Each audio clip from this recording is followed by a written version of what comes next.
कैसे हैं आप सब। आशा करती हूँ आप सभी ठीक होंगे।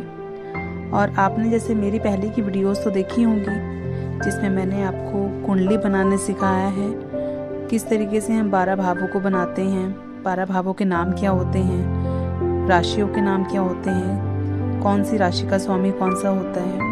तो इसी तरह मैंने अपनी काफ़ी सारी वीडियोस जो बनाई हैं उसमें मैंने काफ़ी कुछ एक्सप्लेन किया हुआ है। आज मैं आपको बताऊंगी कुंडली के 12 भावों के नाम व उनसे संबंधित अंगों का विचार, कि हमारे बॉडी का कौन सा पार्ट जो होता है वो कौन से भाव से रिलेट करता है।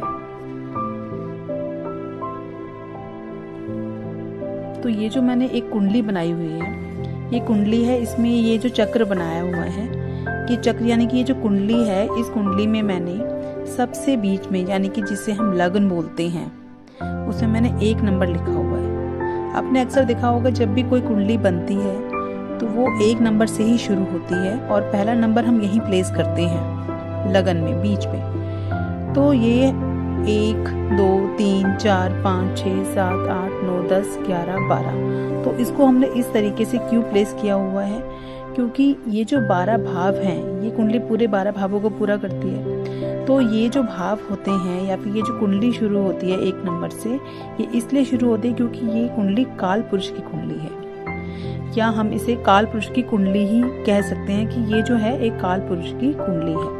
अब हमें ये जानना है कि जो काल पुरुष होते हैं, काल पुरुष का कौन सा अंग किस भाव से संबंध रखता है, कि हम कौन से भावों में किस किस अंग से रिलेट करते हैं। ठीक है, तो अब सबसे पहले जैसे मैंने आपको बताया था कि पहला भाव जो होता है उसे हम लग्न बोलते हैं, लेकिन इसके साथ साथ मैंने आपको ये भी बताया था कि इसे हम तनु भाव बोलते हैं। तनु भाव, दूसरे भाव को हम बोलते हैं धन भाव, तीसरे भाव को हम बोलते हैं पराक्रम भाव या छोटे भाई बहन यानी सहज भाव, चौथे भाव को हम बोलते हैं सुख भाव, 5वें भाव को हम बोलते हैं संतान भाव या फिर बुद्धि का भाव, हम इसी से देखते हैं। 6th भाव यानी छठा हाउस होता है उसको हम बोलते हैं शत्रु भाव या ऋण भाव। 7वें भाव जाया यानी कि लाइफ पार्टनर का जो होता है वो हम 7वें भाव से देखते हैं। 8वां जो होता है वो मृत्यु का, यानी कि हमारी जो मृत्यु का भी होता है, साथ में जो हमारे कुछ सस्पेंस होते हैं लाइफ में, कुछ रहस्य होते हैं, उसका भी हम इसको रहस्य भाव भी कहते हैं। 9वां जो होता है इसको हम बोलते हैं भाग्य भाव या फिर धर्म भाव, क्योंकि हमारे जितने भी धर्म होते हैं, धर्म के काम होते हैं, वो सारे इसी से रिलेट होते हैं। 10वें भाव से हम देखते हैं ये होता है कर्म भाव। हमारे पिता का भाव भी वैसे ही होता है और इसे हम कर्म भाव भी बोलते हैं। 11वां जो होता है वो हमारी आय का भाव होता है और 12वां जो होता है वो हमारा व्यय भाव होता है, व्यय जिसमें हमारे सारे खर्चे आते हैं। तो इस तरीके से हमने कुंडली में 12 भावों के बारे में जैसे मैंने पहले बताया था वैसे मैंने आपको आज भी बताया है। इन भावों को जब हम बहुत अच्छी तरह से याद कर लेते हैं उसके बाद हम इजीली रिलेट कर सकते हैं कि कौन सा भाव जो होता है वो हमारी बॉडी के कौन से पार्ट से या कौन से अंग से हम उसके बारे में बात करते हैं। तो मतलब कि हमें जब किसी भी, जैसे कि सपोज मान लो कि हमें कभी किसी अंग से रिलेटेड प्रॉब्लम के बारे में देखना है तो वो हम कैसे देखेंगे, तो वो हम काल पुरुष की कुंडली के द्वारा ही देख पाते हैं। तो अब मैं आपको बताऊंगी कि कौन से भाव से हम कौन से अंग को रिलेट करते हैं। जैसा कि अब इस कुंडली में देख लीजिए, लगन में 1 नंबर राशि है यानी मेष राशि है। तो इसको जो है यानी कि हम ये जो लगन होता है इसको हम कौन से अंग से रिलेट करते हैं, मस्तक से, यानी कि जो हमारा फोरहेड होता है या हमारा हेड होता है वो सारा रिलेट करते हैं हम इससे। मस्तक जो होता है वो तनु भाव से आता है।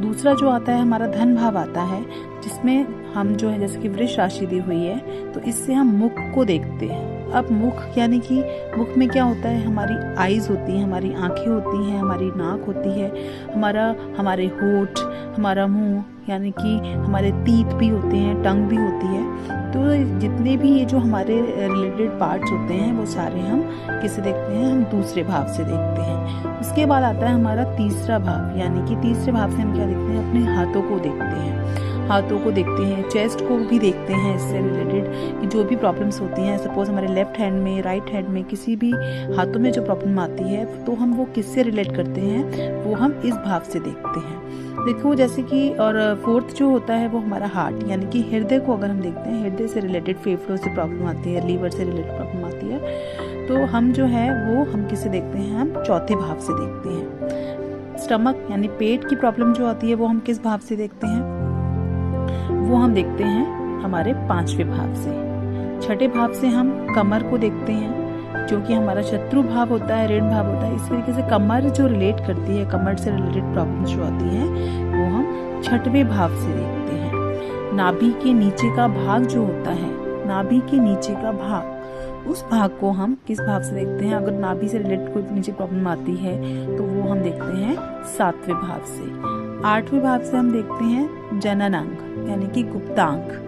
गुप्तांग का हम जब भी कोई इससे रिलेटेड प्रॉब्लम आती है, क्योंकि ये जो है जैसे मैंने आपको बताया था अष्टम भाव जो होता है वो रहस्य से भरा हुआ होता है, और जननांग और गुप्तांग जो होते हैं ये भी जो पार्ट होते हैं वो हमारे ढके हुए होते हैं। तो ये मतलब हमें इसके बारे में इजीली नहीं जान पाते हैं। तो ये जो चीज़ें होती हैं इससे रिलेटेड अगर कोई प्रॉब्लम होती है तो उसको हम आठवें भाव से देखते हैं। नौवां भाव जिससे हम जांघों की प्रॉब्लम अगर आती है, थाइस में कोई दिक्कत आती है तो भी हम उसको जो है हम नौवें भाव से देखते हैं। उससे नीचे हम जाते हैं तो हमारे जो है वो नीज की प्रॉब्लम, घुटनों की प्रॉब्लम आजकल हम बहुत ज़्यादा देखते हैं, तो ये जो होती है वो कहाँ से देखते हैं, हम 10वें भाव से देखते हैं। उसके बाद पिंडली यानी कि हमारे जो पाँव होते हैं, कई बार हमारे काफ्स में बहुत दर्द हो रहा होता है ना, तो उसमें और उसके मतलब पिंडलियों के पास बहुत पेन होता है, तो हम उसको देखते हैं। तो हम किसे देखेंगे, वो हम देखेंगे 11वें भाव से। और 12वें भाव का विचार यानी कि 12वें भाव से हम देखते हैं हमारे पैरों में, पंजों में दर्द होता है, कईयों को हम देखते हैं उनके एड़ियों में बहुत दर्द हो रहा होता है, पैरों में बहुत दर्द हो रहा होता है, तो उसका जो हम विचार करते हैं वो किससे करते हैं, वो हम करते हैं 12वें भाव से। तो मैंने आपको ये बताया कि ये जो कुंडली होती है ये होती है काल पुरुष की कुंडली, इसे हम काल पुरुष की कुंडली ही कहते हैं। जिस अगर हमने अच्छे से पहले इसके भावों को जानना होता है कि ये भाव कौन कौन से हैं। मैंने अपनी इस कुंडली में दोबारा से सारे भावों के बारे में बताया हुआ है। इसमें हर एक प्रॉब्लम कौन सी है, प्रॉब्लम कौन सा जो बॉडी पार्ट होता है वो उससे रिलेट करता है, तो उसके बारे में हम जान सकते हैं। तो इसको अगर आप अच्छी तरह कर लोगे लर्न, तो आपको कुंडली में किसी भी प्रॉब्लम को एनालिसिस करने में, प्रॉब्लम के बारे में जानने में कभी भी कोई दिक्कत नहीं आएगी। अब जैसे सपोज मान लो अगर आप बोलोगे कि भाई हम जो पहली राशि दी हुई है यानी कि इसमें हम तनु भाव को देखते हैं, आपने इसमें पहले बताया था कि इससे हम पर्सनालिटी को देखते हैं, तो हाँ अगर हम कभी किसी पर्सन के बारे में रिलेट करते हैं तो हम देखते हैं कि पहला भाव जो है वो लगन है, और कुंडली में लगन कुंडली में भी हम देखते हैं जो पहला भाव होता है वो ऑल ओवर पर्सनालिटी को शो करता है, बट पर्टिकुलर इंडिविजुअली उसके मस्तक के बारे में, उसके हेड सर में बहुत दर्द रहता है, तो हमें उसमें उसकी पहले भाव को देख के ही उसको उससे रिलेटेड जो है वो रेमेडीज देनी होती है। लेकिन इसके साथ मैं आपको एक चीज़ और बताऊंगी, जैसे सपोज मैंने आपको जैसे पहले बताया था कि हम छठे भाव से शत्रु को देखते हैं, ऋण को देखते हैं, तो क्योंकि बॉडी की प्रॉब्लम में एक तरीके से हमारी एनिमी होती है, हमारी शत्रु होती है जो हमें परेशान करती है, तो इसलिए हम उसको भी छठे भाव से देखते हैं। ये शत्रु का भाव भी है, ऋण का भाव भी है और रोग का भाव भी है। तो इस तरीके से मैंने आपको बताया कि जब भी हमें कोई भी बॉडी से रिलेटेड, अंगों से रिलेटेड प्रॉब्लम होती है तो उसको हम अपनी कुंडली में किस तरह से देखते हैं। तो आज की मेरी वीडियो को लाइक कीजिए, शेयर कीजिए, और जो भी मैंने आपको सिखाया है उसको सीखिए और मेरी आगे आने वाली वीडियोस के साथ बने रहिए। तब तक के लिए धन्यवाद।